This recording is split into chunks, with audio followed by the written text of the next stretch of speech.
The fire snaps low beside me, coffee steaming in my hands. Out there, the woods are quiet. Too quiet. And any man who's worn a uniform knows this truth.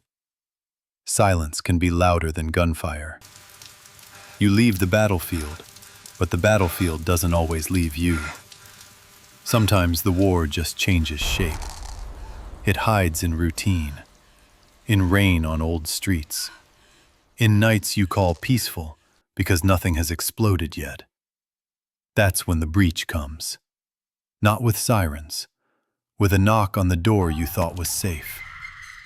So let me ask you, brother, when the past finds your front step, when a predator smiles and reaches for what you protect, do you run deeper into your comfort zone? Or do you hold the line? This story starts with a wet Savannah alley, a broken woman, and a service dog who doesn't miss a thing. One greedy move, one slip on wet stone, and instant regret. Sit down with me. Listen close. There's a survival lesson in this one every protector needs to hear. Rain on River Street.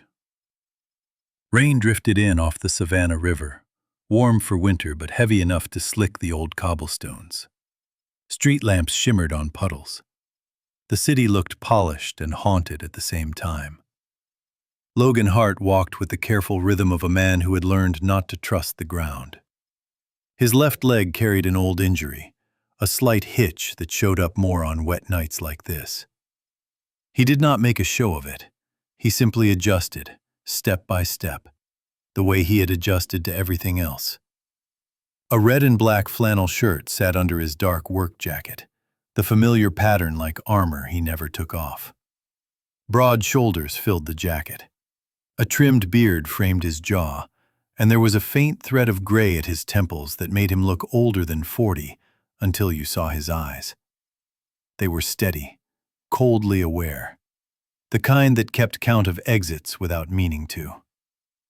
Beside him moved Duke. 5 years old, black and tan German shepherd, powerful and athletic. He matched Logan's pace like a shadow that had rules. The black harness on Duke's back was fitted snug and clean, the white letters easy to read even in the rain. Service dog. Do not pet.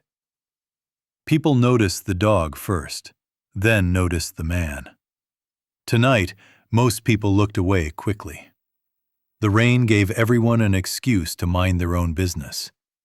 Logan preferred it that way. He had just finished a late shift down by the docks, repairing a winch motor with hands that smelled of metal and oil no matter how hard he scrubbed. The work was honest. It paid the rent. It kept his mind busy. The quiet between jobs was harder. At home, a small apartment waited with a light on in the kitchen and a 9-year-old boy who still believed his father could fix anything. Evan Hart was the reason Logan counted his steps. He was the reason Logan showed up even when exhaustion pressed down like a weight on his ribs. He was the reason Logan kept Duke's training sharp and his own temper tighter. Some nights, Logan told himself he had rebuilt a life. Other nights, he admitted the truth. He had built a wall. Not tall enough to block memories, but tall enough to keep them from touching his son. Duke's ears shifted, the smallest change, almost nothing. Logan felt it anyway. Duke did not bark. He did not pull. He simply angled his head toward a narrow alley between 2 brick buildings where the street light flickered like it was tired. Logan slowed. He had learned to listen to the silence around danger, the way it thickened. The alley smelled like wet cardboard and stale beer. A door in the back was chained shut. Trash bins sat crooked, their lids rattling in the wind. And there, under the shallow shelter of a closed shop awning, someone sat curled against the brick wall. At first, Logan saw only a hunched shape and a paper cup held in both hands. Then the streetlight flashed brighter for a second and caught the face. His chest tightened so fast it felt like a punch. Ashley. He had not said her name out loud in years. He had worked hard not to. Not because it stopped hurting, but because saying it made the past feel close enough to grab. She looked smaller than his memory. Not just thinner, but worn down, as if life had scraped her edges away. Her blonde hair clung to her cheeks in wet strands. Mascara was smeared beneath her eyes, turning tears into dark streaks. A cardigan that might once have been bright was now a faded red, threadbare at the elbows. Her hands shook around the cup. Coins clinked softly inside it. Logan stood frozen, rain tapping his shoulders. Duke stayed by his leg, still and watchful, a living barrier between Logan and whatever this was. Ashley lifted her head, slow, like the movement cost her. Her eyes were wide and raw, the same blue he remembered from mornings when she laughed too loudly at nothing, and nights when she sang hymns off-key just to make Evan, back when his name had been Noah in those old dreams, stop fussing. No, Logan corrected himself, sharp and immediate. Evan. His son is Evan. This is now. Ashley recognized him. He saw it in the way her lips parted without sound. Shame came first, then relief, then fear, like relief itself had become dangerous. Logan felt a hard flare of anger that had nowhere clean to land. Not at her, not fully. Anger at the years that had passed, at the choices she made, at the way addiction had walked into their home like a guest and never left. He remembered the slow change, the excuses that sounded reasonable until they stacked up into ruin. The missed pickups, the broken promises, the late-night phone calls that ended in silence. The day he came home and found Evan's shoes by the door and no Ashley in sight. He remembered filing paperwork with hands that would rather have held his son. He remembered the judge's tired eyes. He remembered leaving the courthouse and feeling like he had been hollowed out. He had left because someone had to stay standing. Tonight, seeing her like this, he wondered if he had simply been the last one to fall.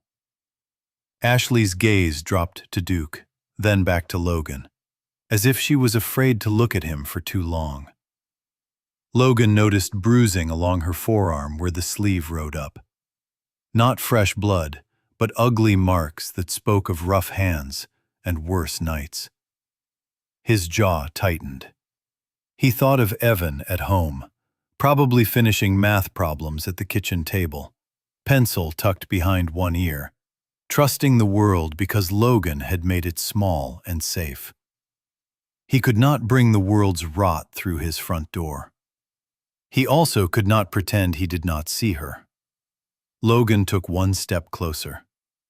The water on the cobblestones made his limp more obvious, but he did not care. Duke shifted with him, staying close, head level, eyes trained on Ashley's hands in the dark line of the alley behind her. Ashley tried to stand. Pride sparked, weak but present. Her knees trembled and she sank back down, breathing hard like she had run a mile just to move. "Logan?" she whispered, voice thin. He did not answer with softness.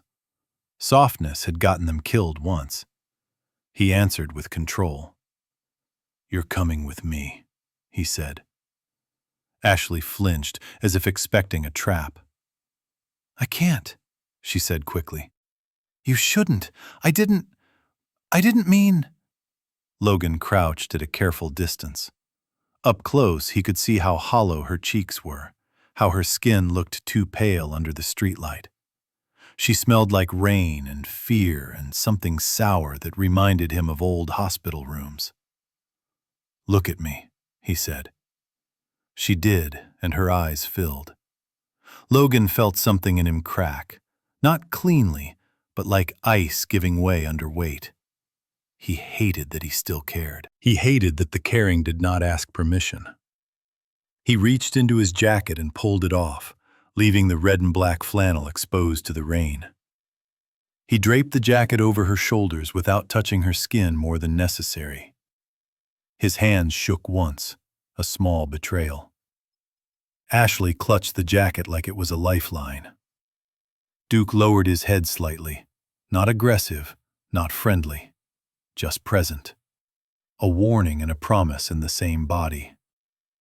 Logan stood and offered his hand. For a moment, Ashley stared at it like it belonged to another life. Then she took it. Her grip was weak. Logan pulled her up with steady force, careful not to jerk her. She swayed, and he caught her by the elbow. He felt her bones under his fingers. "You're soaked," he said. "You need warmth." Her lips trembled. "I don't deserve." "Not talking about deserve," Logan said. He started walking, guiding her out of the alley and toward the street. Duke moved on Logan's other side, creating space, watching every car that rolled past. Ashley kept her head down, as if the city itself could judge her. Logan felt the weight of the decision settle on him like the rain. He had rebuilt a life with rules. He had rebuilt his son's trust. He had rebuilt his own mornings. And now, with one choice in a wet alley, he had opened the door to the past. He did not know yet whether the past would crawl in quietly or kick it down. But he knew one thing with the clarity that had kept him alive in darker places than this. He would not let it take his boy. The line at the door. Morning came gray and wet. The kind of Savannah dawn where rain thinned to mist and everything smelled like river water and old stone. The city woke slowly, as if unsure it wanted to face the day. Logan Hart stood at the kitchen sink, red and black flannel sleeves rolled to his forearms, watching rain slide down the window. His left leg ached in the dull, familiar way it always did after a night on slick ground. He shifted his weight without thinking, adjusting his stance the way he had learned to do years ago, back when pain was a message and not just background noise. Behind him, Duke lay near the doorway, black and tan body stretched long, harness still on. "Service dog, do not pet," read clearly across his back. Duke's eyes were open, alert, tracking every small sound in the apartment. He had not relaxed since they came home. Logan had barely slept. Ashley sat at the small kitchen table wrapped in a blanket, a mug of hot water between her hands. Steam rose in thin threads. She looked around the apartment with careful eyes, like someone afraid to disturb a place that did not belong to her anymore. The walls were plain, no clutter, no photographs except one of Evan taped to the refrigerator. Evan at the beach last summer, smiling wide, missing one front tooth. Logan had put it there on purpose. A reminder, a boundary. Ashley noticed it too. Her gaze lingered, then dropped. "I didn't know," she said quietly. Logan did not ask what she meant.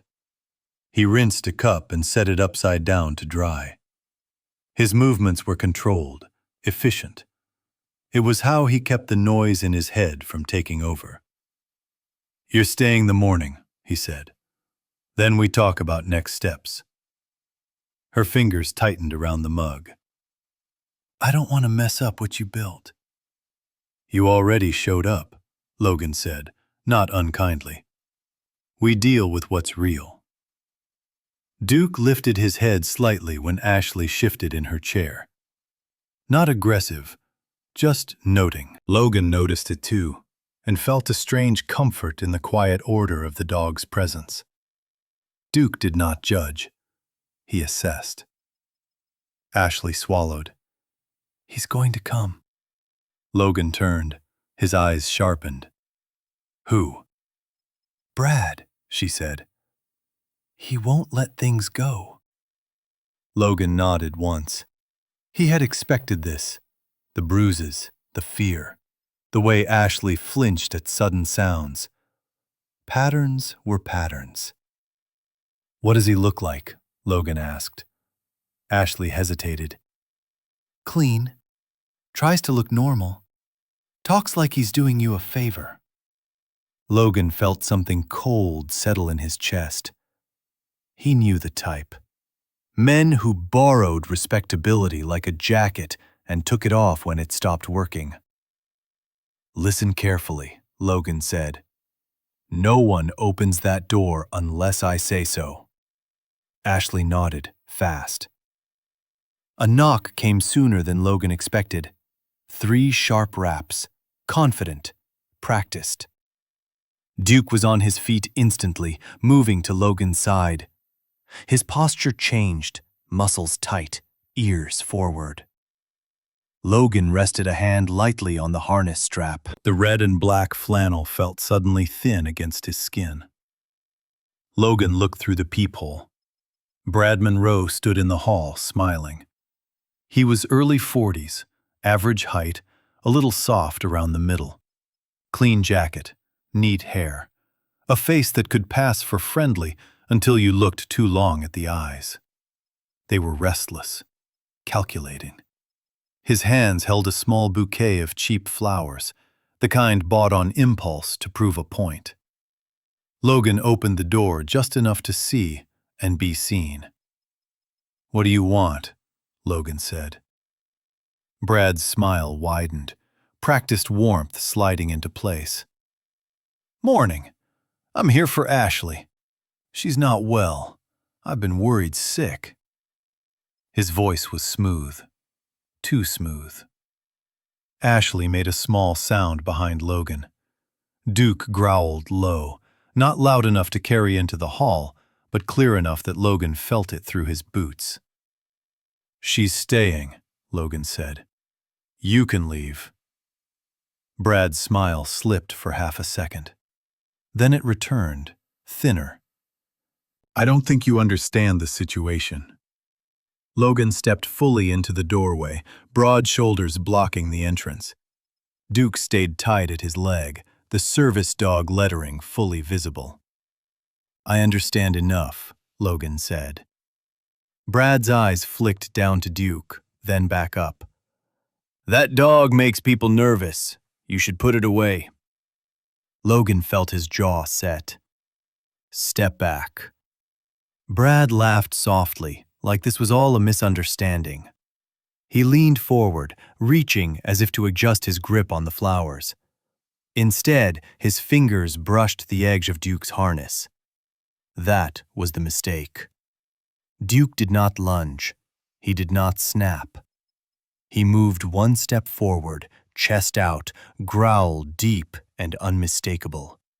A wall of controlled force. Brad jumped back, hands raised. "See? That's what I mean. Dangerous." Logan did not raise his voice. "Do not touch my dog." Brad's smile vanished. Frustration bled through. "You think you're some kind of hero?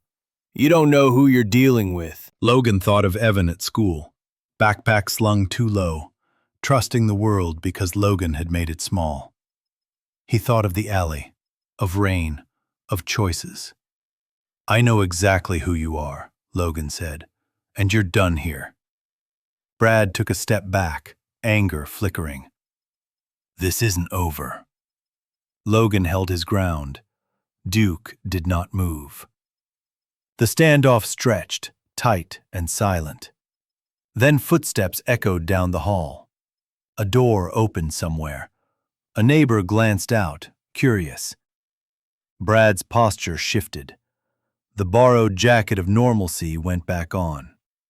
He smoothed his hair, forced a smile, and set the flowers down by the wall. "For when she's ready to come home," he said. "There is no home with you," Logan said. Brad's eyes hardened.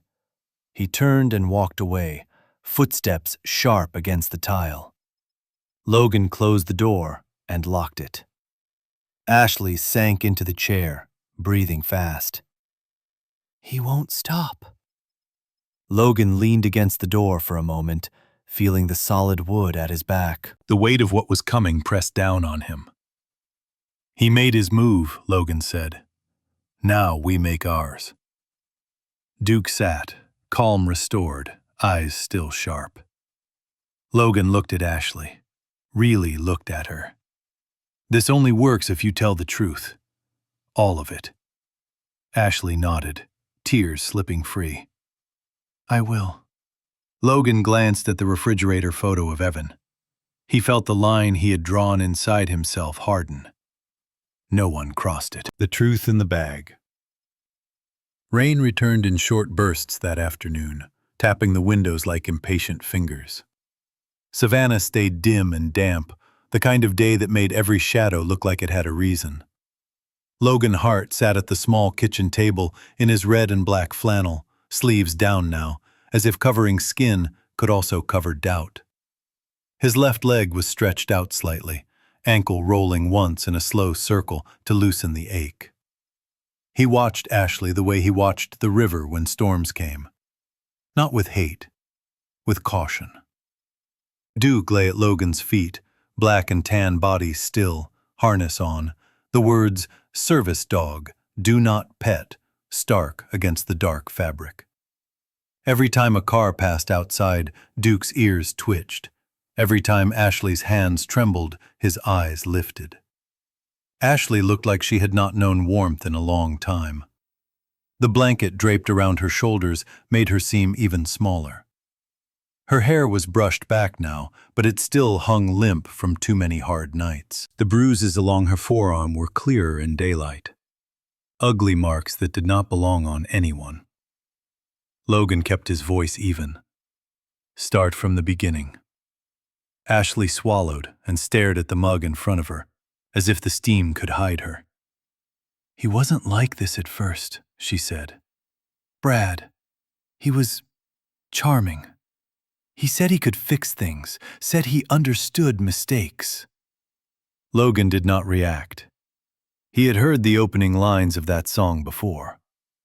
Ashley's eyes flicked to the refrigerator where Evan's photo was still taped. She looked away quickly, shame flashing. After the divorce, she continued, I thought I could handle life on my own. I told myself I was strong. Then I got lonely. Then I got desperate. Then I met him. Logan felt something tighten in his chest. Not anger so much as the memory of how fast a life could tilt. What changed? Logan asked. Ashley's voice dropped. Debt. He said he knew people. He said if I trusted him, we could get ahead. But it wasn't getting ahead. It was digging. Her hands shook harder. She folded them tight together. He started keeping my phone, checking my messages, picking my clothes. He said it was for my safety. Duke's head lifted. Logan felt the dog's quiet tension rise, a reflection of Logan's own. And the bruises, Logan said. Ashley flinched. Not always his fists. Sometimes it was being pushed, being grabbed, being scared enough to fall. Logan's jaw flexed. He forced himself not to jump to the part where he solved problems with force. That part of him was old. It was useful. It was also dangerous around a child's life. You said he made you beg, Logan said. Ashley nodded, tears starting. He called it earning. He said it was temporary. Then it became normal. Logan leaned back, exhaled through his nose. He looked at Duke. How long has he been watching you? Ashley's eyes widened.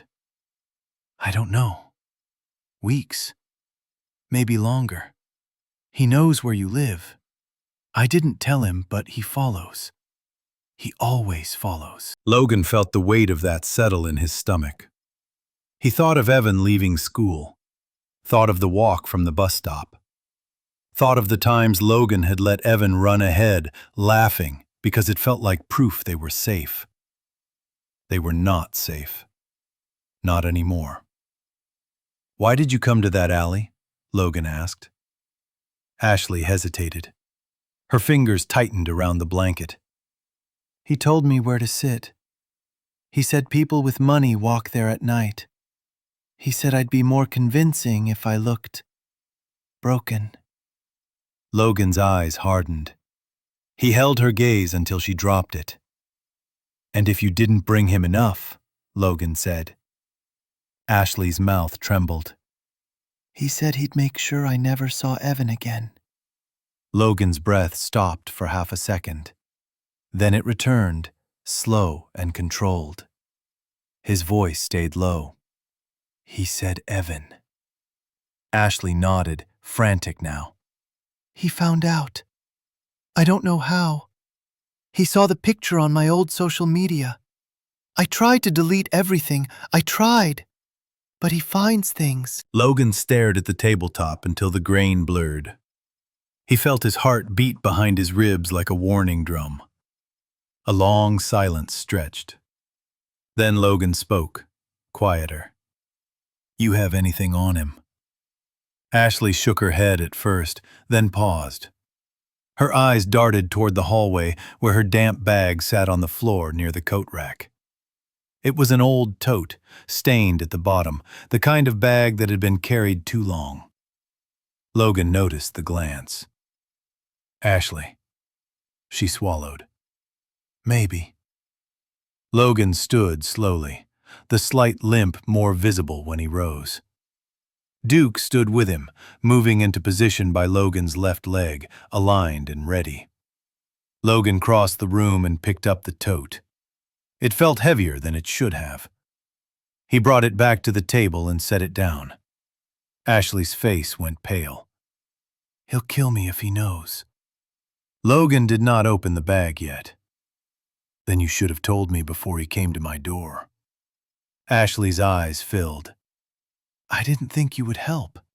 I thought you'd turn away." Logan's throat tightened. He did not deny it. He had wanted to. For one wet second, he had wanted to keep walking. He unzipped the bag. Inside were crumpled receipts, a broken compact, a worn Bible with a torn cover, and beneath that, a small plastic pouch.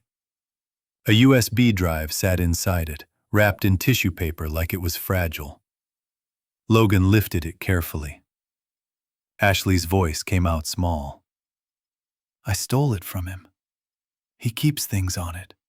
Videos, numbers. I didn't watch them. I was too scared.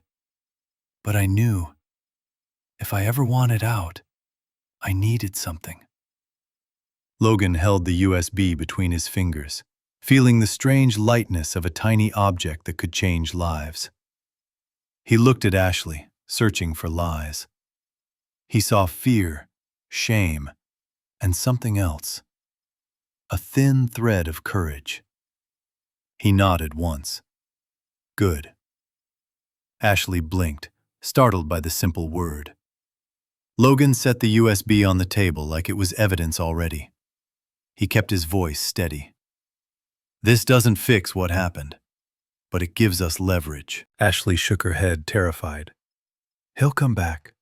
He always comes back." Logan glanced at Duke. The dog's gaze was fixed on the apartment door, as if he could hear trouble from a mile away. Logan pictured Evan coming home later, dropping his backpack, calling out, "Dad!" like the world had not changed. Logan felt the wall inside him shift. It was no longer just a wall. It was a line. No one crossed it. He looked at Ashley. "When Evan gets home, you do not speak to him yet. You stay in the back room. You let me handle this." Ashley nodded quickly. "Okay." Logan stood, slipped the USB into his pocket, and then turned the lock on the door again, even though it was already locked. The small click felt like a promise. He did not know exactly how the next move would play out, but he knew the shape of it. Brad had tried to take control at the door. Now Logan would take it back. And if Brad made one more greedy, stupid mistake, the consequences would not wait. The slip on wet stone. The rain eased into a steady drizzle by late afternoon, leaving the air heavy and the pavement slick. Clouds hung low over Savannah, as if waiting for something to happen before deciding whether to move on. Logan Hart stood just inside the front door, red and black flannel visible beneath his jacket, listening to the sounds of the building settling around him. His left leg ached more now, the kind of ache that came when tension stayed too long in the muscles. He welcomed it. Pain kept him anchored. Duke sat at his side, black and tan frame calm but alert, harness snug against his shoulders. "Service dog, do not pet," read clearly across his back. The dog's breathing was slow and even. Logan matched it without realizing. Ashley stayed in the back room as instructed. She had not argued. Fear had finally outweighed pride. Logan respected that. It meant she understood the stakes. A car door slammed outside. Duke's ears snapped forward. Logan's gaze lifted to the door. He did not move yet.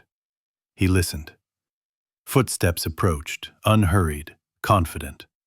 The sound carried the weight of someone who believed the world would step aside. The knock came harder this time. Logan opened the door only as far as the chain allowed. Brad Monroe stood in the hallway again, rain beading on his jacket. His smile was gone. What replaced it was irritation, sharpened by entitlement. Up close, Logan noticed the faint twitch at Brad's jaw, the tension in his shoulders that suggested a man used to getting his way. "I know she's here," Brad said. "Let's stop pretending." Logan held his ground. Duke stepped forward just enough to be seen. "You were told to leave," Logan said. Brad's eyes flicked to the dog, then back to Logan. "I'm not here for you. This doesn't concern you." Logan felt a quiet heat build behind his ribs. "Everything inside this apartment concerns me." Brad scoffed. "You think wearing that shirt and standing behind a dog makes you untouchable?" Logan did not respond. Silence had always been more effective than words. Brad leaned closer, lowering his voice. "She took something from me." Logan's pulse slowed. He had expected this. "She doesn't belong to you," Logan said. Brad's eyes hardened. "You don't know what belongs to me." Before Logan could respond, Brad's gaze slid past him into the apartment. His focus sharpened, locking onto the tote bag near the wall. Recognition flashed across his face. There. Brad reached for the door. Logan reacted instantly, shifting his weight forward, the chains snapping taut. Duke moved in sync, body angled, presence undeniable. "Back up," Logan said. Brad's hand brushed the doorframe. His fingers grazed Duke's harness again, more forceful this time. That was the second mistake. Duke surged forward, not attacking, but claiming space. His growl filled the narrow hall, low and controlled, vibrating through the floor. Brad stumbled backward, surprise breaking his balance. "Control your dog!" Brad shouted, panic creeping into his voice. Logan's eyes stayed locked on him. "He's under control. You aren't." Brad's heel slipped on the wet tile outside the door. He windmilled, arms flailing, and collided with the hallway wall. The tote bag toppled over in the struggle, spilling its contents across the threshold. The USB skidded out last, clattering against the stone floor. For a split second, everything froze. Brad stared at the small object like it had bitten him. Then he lunged. Duke blocked him instantly, chest forward, stance wide. Brad tried to dodge, but his foot slid again on the damp stone. He went down hard, shoulders striking the floor with a dull crack. A sharp cry echoed through the hall. Logan stepped forward, chain rattling. "Don't move." Brad clutched his arm, face twisted in pain and fury. "That's assault," he snarled. "I'll have you arrested." A voice cut through the tension. "Everyone stay where you are." Officer Hannah Price stood at the far end of the hall, rain-darkened uniform crisp despite the weather. She was in her mid-30s, posture straight, eyes sharp and observant. She took in the scene in seconds. The fallen man, the service dog, the chain on the door, the object on the floor. Brad's expression shifted instantly. Pain became outrage. "Officer, thank God. That man's dog attacked me." Officer Price raised a hand. "Sir, don't speak yet." She stepped closer, careful not to crowd Duke. "Service dog," she noted, reading the harness. Her gaze flicked to Logan. "Is everyone inside okay?" "Yes," Logan said. Officer Price nodded once, then looked at Brad. "Why were you reaching into a residence you were not invited into?" Brad opened his mouth, then closed it. His eyes darted to the USB on the floor. Officer Price noticed. She crouched, picked it up with gloved fingers, and examined it briefly. "What's this?" Brad's breathing grew shallow. "Mine." Ashley's voice came from behind Logan, trembling but clear. "It's not." Officer Price straightened, eyes narrowing.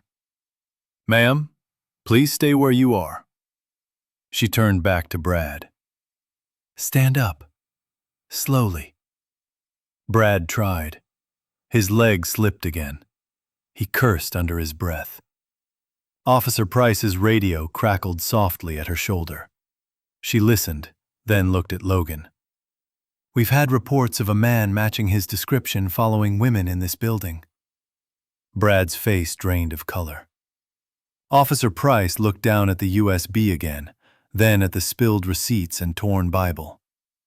"I think we should talk somewhere safer." Brad laughed weakly.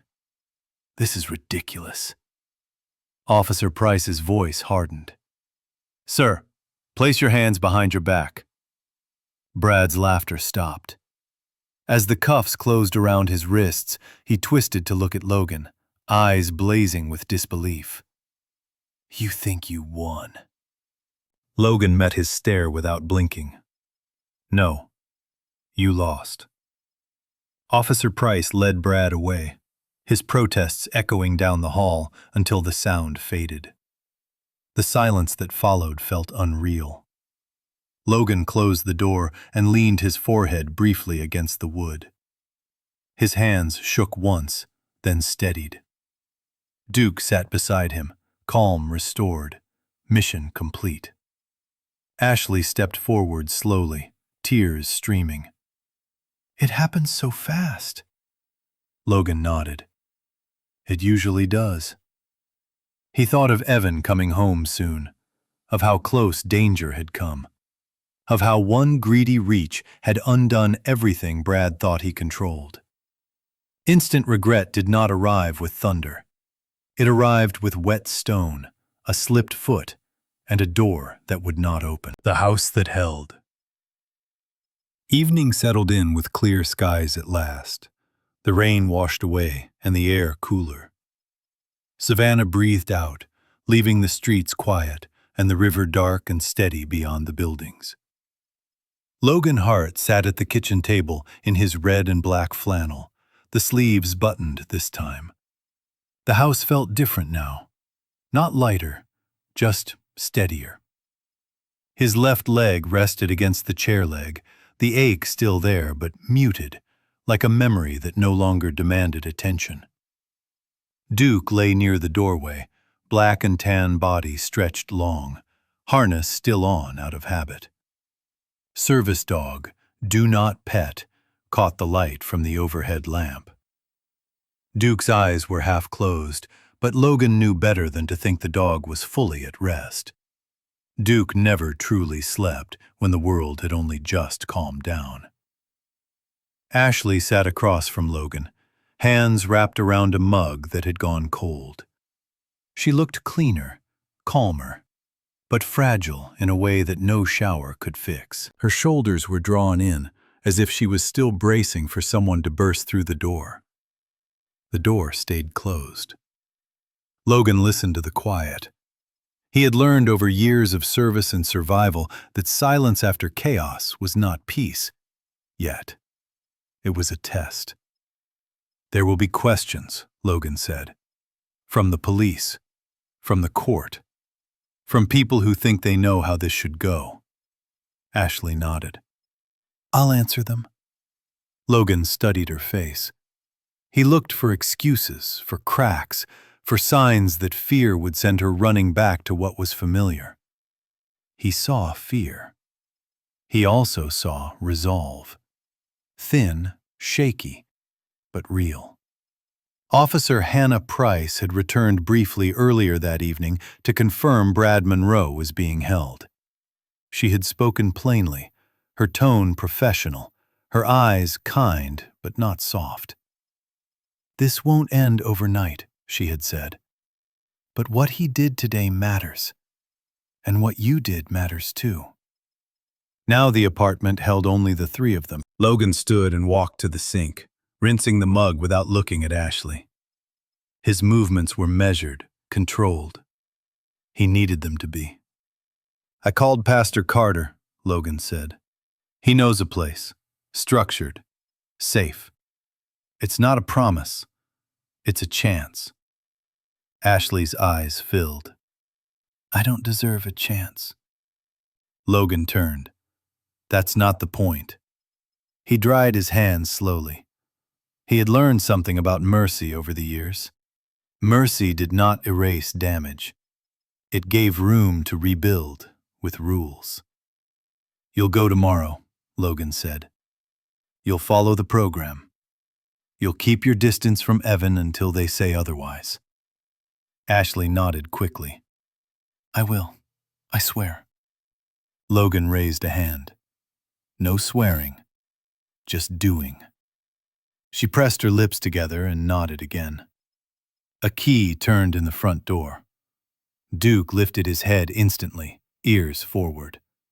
Logan felt his chest tighten for a half second before the door opened and Evan stepped inside, backpack sliding off one shoulder. Evan Hart was 9 years old, small for his age, with bright eyes and hair that never stayed combed. He kicked his shoes off without being told and froze when he saw Ashley. His eyes flicked to Logan. Logan crossed the room and knelt, ignoring the pull in his left leg. He placed a steady hand on Evan's shoulder. "This is Ashley," Logan said. "She's someone from before. She's here for a little while." Evan studied Ashley carefully. He did not smile. He did not frown. He simply looked, the way children sometimes do when they are deciding what kind of truth they are being given.